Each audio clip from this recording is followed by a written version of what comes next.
Get ready for my top 5 video game franchises of all time.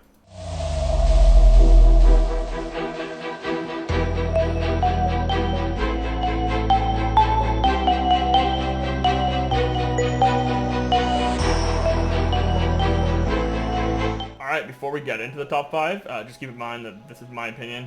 All the top 5 video game franchises that are in this video are my top 5 video game franchises. Franchises are in this top 5 because they either are games I've played a lot or have a lot of good memories, or were just really good games that I really enjoyed. So without further ado, I'm just going to jump into the top 5. Feel free to leave comments on what your top 5 video game franchises are. But here we go.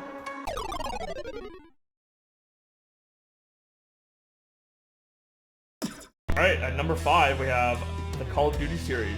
The reason why this series is in the top 5 is mostly because of the Modern Warfare series.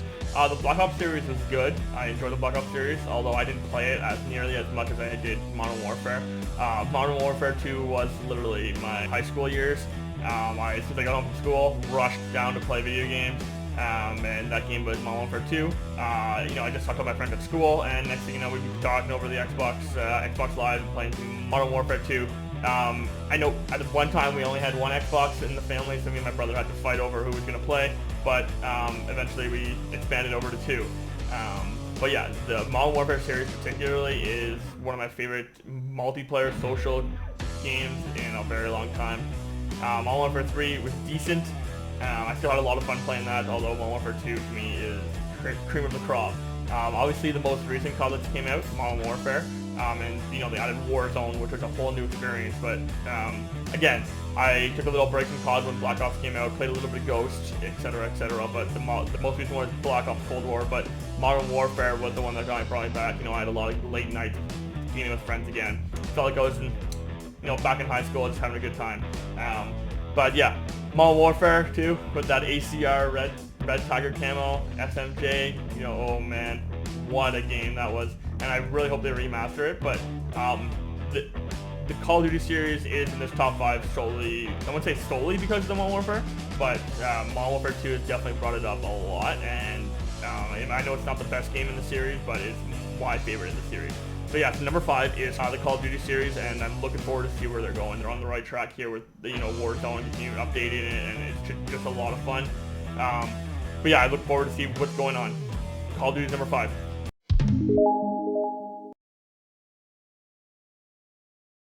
Alright, at number 4, it was a bit difficult to choose between number 4 and number 3. I didn't know where to place this one, but it is the Assassin's Creed series by Ubisoft.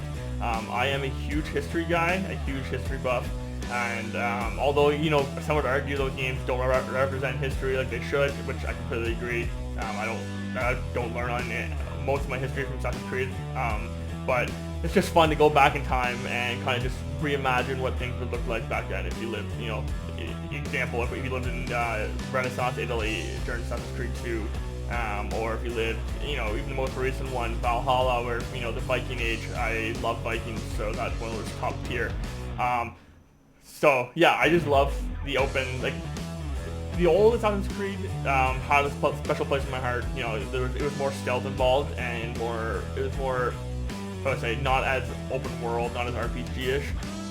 And obviously, Assassin's Creed 2 is still regarded as one of the best Assassin's Creed games in a long time. Ezio is one of my favorite video game characters of all time. Just that whole trilogy with Assassin's Creed Brotherhood, and Assassin's Creed Revelation, that to me is peak Assassin's Creed. But the most recent ones aren't that bad either. Assassin's Creed Origins, they rebooted the whole franchise and kind of made it more of an open world RPG type thing. Then they had Assassin's Creed Odyssey, which is probably my second favorite game in the series, mostly because of ancient Greece. And then you have Assassin's Creed Valhalla, which they just came out with. I'm not going to rank them all because that's probably going to be another video of mine, is ranking the Assassin's Creed games.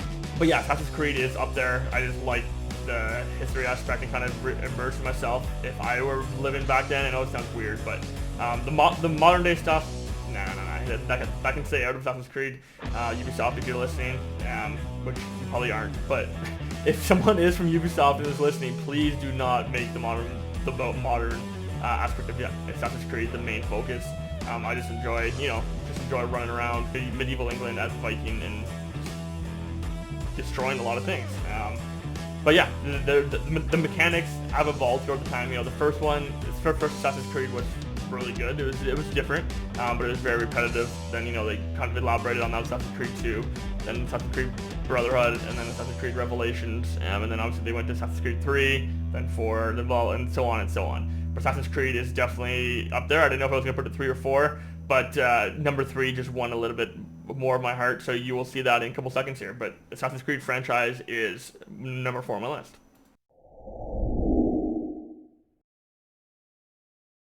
It is the Pokemon series.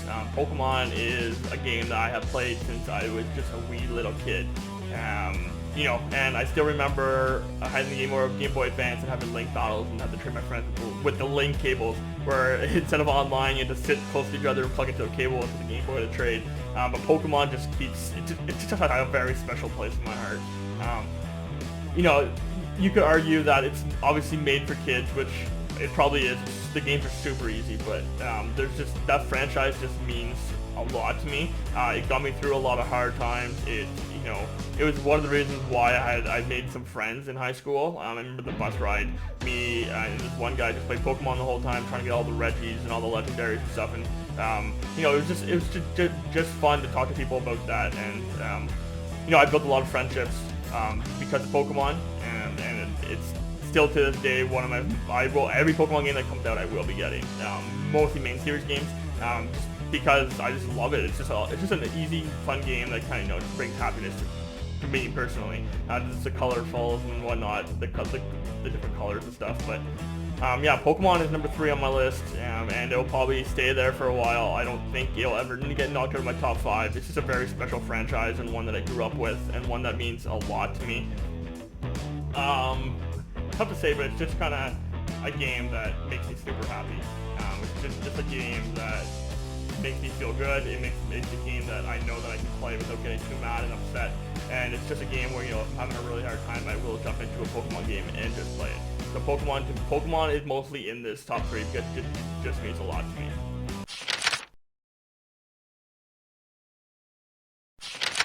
Alright, number 2 on my list is the Dragon Age series, or Dragon Age franchise, by BioWare. BioWare is my favorite video game developer. I am personally a big story guy. I like getting immersed to the story, like the characters. And I remember the first time I ever played Dragon Age Origins, which is the first one in the series.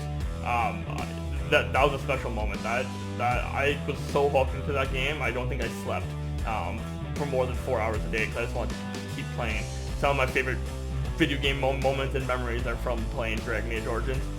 Number 2, you know, mixed reviews on number 2, but I didn't mind it. And then the third one, Inquisition, that one was that was a big game and took me a lot of time to play through it. But I really enjoyed those series. It's more of like a, you know, just a fantasy type setting. Obviously, you know, they have dragons and wizards and all that fancy stuff. But Dragon Age is a series that I just like the world. I just like the world of Dragon Age. The characters are great. The RPG elements in it are fantastic. I think that's why it's so high. It is one of my favorite RPGs. Clearly, it's number 2 on my list. But yeah, it has a lot of good RPG elements. The characters are fantastic, and the fact, like, it's different because each character in the game can be used differently. You can kind of build them the way you need them. So, for example, you can have an archer, a wizard, and like a tank that would just, you know, take all the damage and what stuff. Or you can switch that around, have 3 tanks. Whatever your playstyle is, you can kind of suit it that way. And the world of Thetis, which is where the Dragon Age universe is held, is just fantastic. There's a lot of lore to it, which I'm a sucker for lore.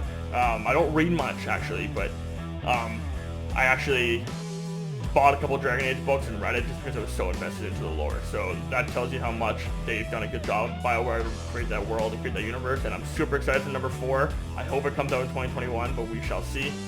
Dragon Age is a franchise that it's probably not as popular as a lot of people think it is, but to me it's a top tier franchise. It's just a lot of fun. You know, figuring out what kind of skills to invest into your character, what kind of, you know, the thing I like the most about it is the choices too. If you make whatever choice you make kind of affects the story in the long run. So you know, if you beat it once, you can go through again and make completely different choices, and it kind of just that aspect of knowing that you're kind of in control of how the story plays out is one that I really enjoy in video games, and you will see with number 1 how that affects my number 1. But Dragon Age from BioWare is my second favorite video game franchise of all time. Alright, now before we get to number 1, I'm going to do a couple honorable mentions. These ones were considered to be in the top 5, and they're right there, but they just aren't good, and like they just didn't make the top 5 for various reasons. I'm not going to go too much into detail about them, obviously. But yeah, a couple of the honorable mentions, I'm going to say there's the Fable franchise. Obviously, you know, I really enjoy Fable. One was The Lost Chapters is arguably my favorite one. Then you got 2 and 3, which kind of hit and miss, but that's probably what brought it down to the top 5 was those sequels. It didn't exactly hit. I still enjoyed them, but not nearly enough to put it in my top 5. But I'm looking forward for the new one. I'm looking forward to see what Playground Games has to offer for Fable. Another honorable mention is going to be Age of Empires. That game is probably my favorite RTS series of all time, and the Age of Empires 2 was actually my very, very first LAN experience. My uncle, my dad, myself, and my brother all hooked up my internets, all hooked up our computers in the basement, I believe, back in the early 2000s. And we just played online, just us four, and I remember getting absolutely obliterated because I had no idea what the heck I was doing. But that was one of my first LAN experiences was Age of Empires 2, and obviously with the Definitive Edition, I've been playing that a lot with my editor Brandon. We play that quite often, and we both really enjoy it. It's, again, history buff. Age of Empires 2 kind of goes hand in hand. There's a lot of historical civilizations, historical units. You know, all of the civilizations that you can use in that game do have pretty accurate building representations, pretty accurate units and whatnot. Obviously not 100% accurate, but a lot of them are accurate, and the campaigns are fantastic. So those are 2 honorable mentions that I thought we were going to get in my top 5, but they just didn't squeeze by for one reason or another. And my number 1 favorite video game franchise of all time, again, if you know me, you 100% know what this is. I have a sweatshirt, I have a loot crate with it, I have a teacup with it, I have everything, and that's the Mass Effect series. Man, oh man, that series is something else. BioWare, again, made by BioWare, hitting it out of the park. But Mass Effect it's just a very, very, very, very good franchise. You could argue that the ending of the 3rd game was a little rough, and then you had Andromeda that, you know, took a misstep, but I just really enjoyed that world. The reason why I enjoyed so much, it's hard to explain, but just the immersiveness, like, I relate a lot to those characters, and a lot of the characters in there are definitely my favorite video game characters of all time. And the main protagonist, Shepard in 1, 2, and 3, you just kind of vibe with them, you know? You get in, you can design Shepard any way you want, and you kind of just vibe with them and kind of create them, and like, they kind of suit your personality. At least that's what I've done. Shepard in my mind is me, a heroic spaceman. But yeah, that's why Mass Effect is one of those franchises that I can honestly go back and replay.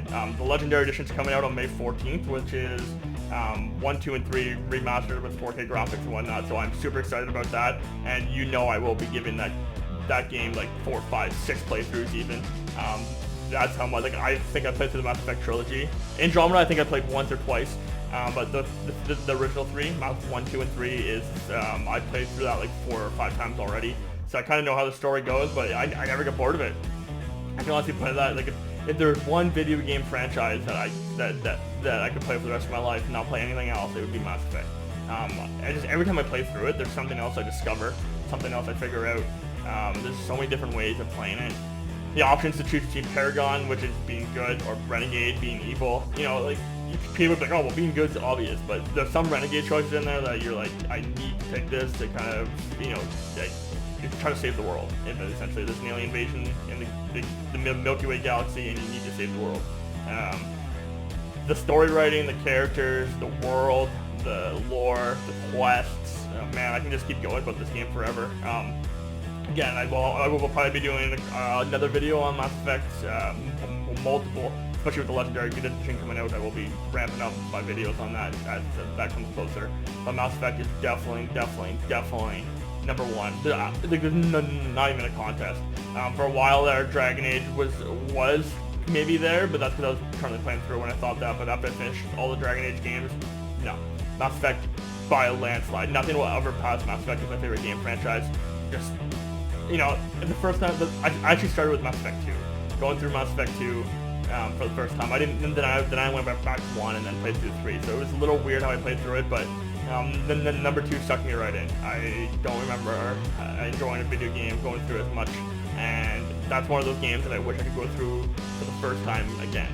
But Mass Effect is definitely number 1. There's no question about it.